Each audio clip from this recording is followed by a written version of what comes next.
Hello বন্ধুরা, কেমন আছো তোমরা সব? আশা করছি ভালো আছো। আমার একটা নতুন ব্লগে তোমাদের অভিনন্দন জানাচ্ছি। তো আজকে আমি এসেছি বারহারোয়া রাধারানী রেস্টুরেন্ট। তো দেখাবো তোমরাকে, আসো ভাই। তো দেখতেই পাচ্ছ আমি রাধারানী রেস্টুরেন্টের আশেপাশে আছি। তো পৌঁছে গেছি আমি। তো যাবো আবার ভিতরে। দেখতে পাচ্ছ বাইরের দৃশ্যটা সেই লেভেলের লাগছে কিন্তু দেখতে। তো বন্ধুরা চলো তোমাদেরকে দেখাবো। তো দেখতে পাচ্ছ সেই লেভেলের ভিউ, একদম কত সুন্দর করে ডেকোরেট করা আছে এই রাধারানী রেস্টুরেন্টে। তো আমরা একটু লেট এসেছি, তাই জন্য সেরকম লোক দেখতে পাওয়া যায় না। আছে অনেকগুলি লোক আছে কিন্তু কম আছে, নাহলে এত ভিড় থাকে, এত ভিড় থাকে কি বলার কথা নাই।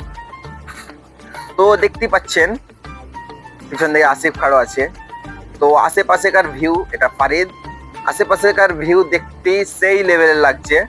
তো বন্ধুরা এই যে আসিফকে দেখো একদম পোজ মারছে। তো বন্ধুরা বাকিটা দেখাবো আগলা পার্টে, চলো বাই।